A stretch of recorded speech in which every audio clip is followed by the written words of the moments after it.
হরে কৃষ্ণ। সেই প্রভুর কথা কিছু বলার চেষ্টা করছি।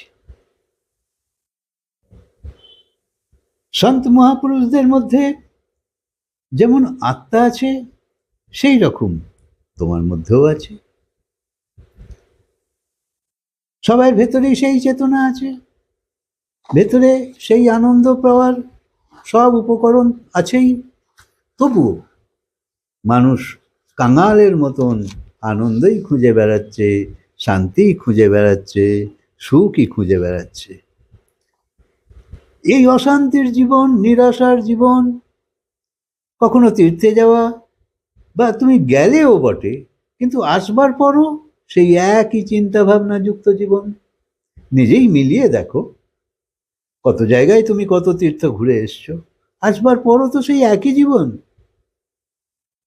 কেননা বাইরের প্রভাবকে ভেতরে তো আসতে দাওনি। তীর্থে গেলে, ঘুরলে, বাইরের আবহাওয়া অবস্থা সবই তোমার খুব ভালো লাগলো, কিন্তু এ তো দেখনি যে এখানে কত মহাপুরুষ কত কত তপ করেছে, কত দিন সাধনা করেছে, কত কষ্ট সহ্য করেও এখানে ছিল, আর সেই তপ এখনো সেখানে ঘুরে বেড়াচ্ছে।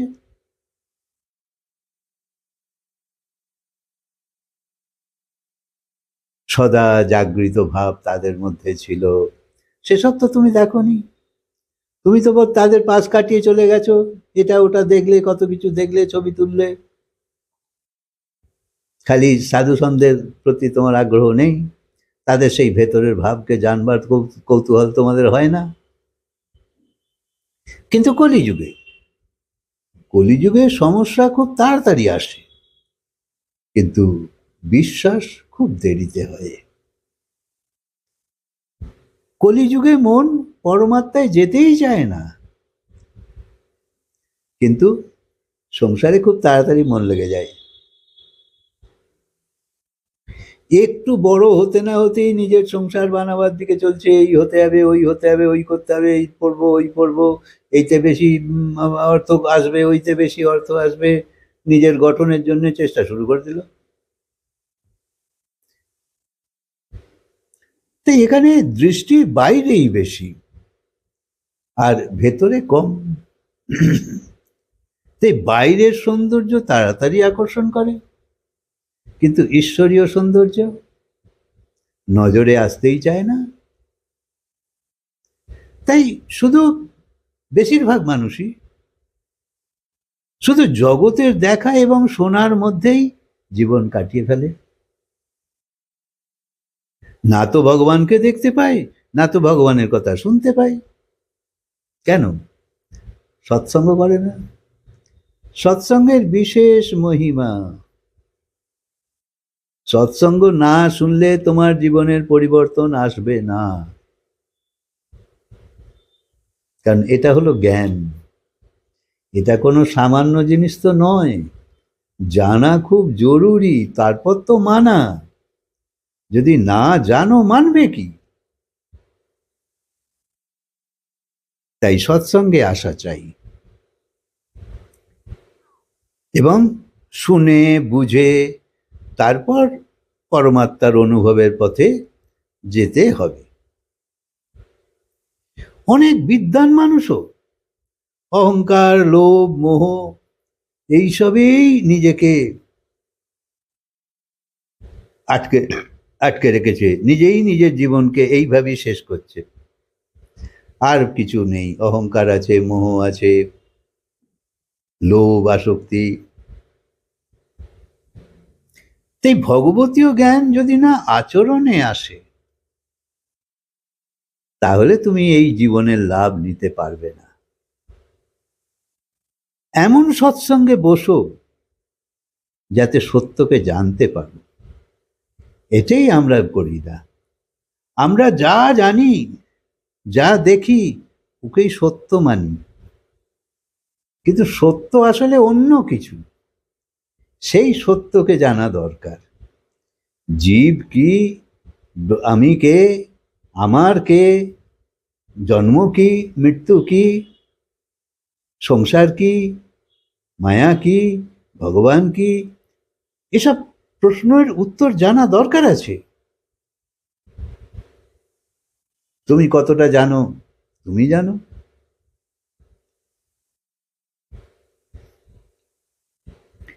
যেমন ভোজন ভোজন বললেই তো কারোর খিদে মিটে যায় না, সেরকম রাম রাম বললেও তোমার তেমন কিছু লাভ হয়ে যাবে না। সারাদিন যদি রাম রাম রাম রাম বলো, যেমন তোতা পাখিকে তুমি যদি শেখাও, সেও তো সারাদিন বলবে, তাহলে কি হবে? ভগবান হয়ে যাবে, ভগবানকে পেয়ে যাবে।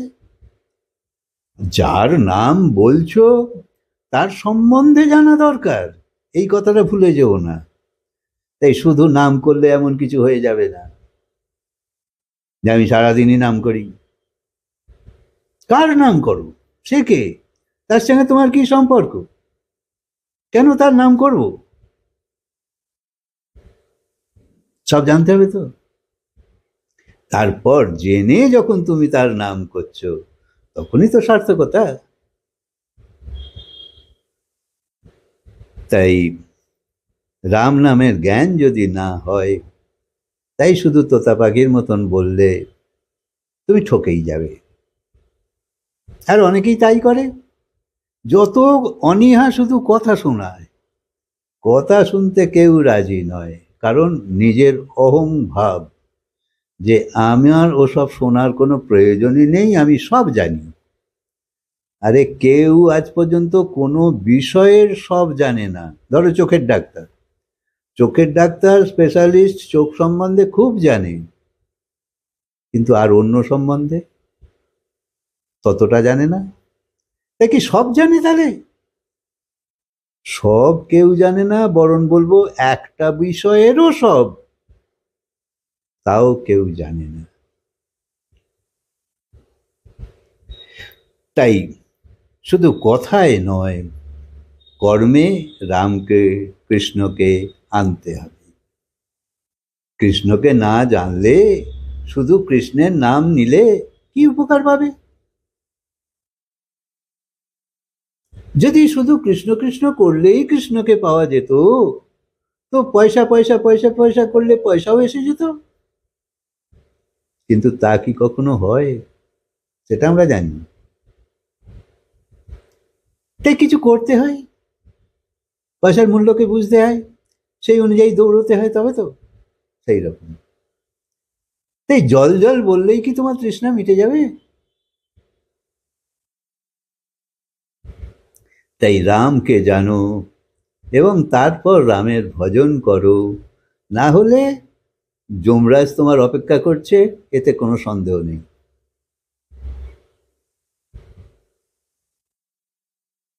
ক্রোধের এক অন্তর্ধারা, অর্থাৎ একটা চোরা স্রোত, রাগের, আমাদের যে রাগ হয় ক্রোধ, তার একটা চোরা স্রোত সবসময় আমাদের সবাইয়ের ভেতরে বয়ে চলেছে।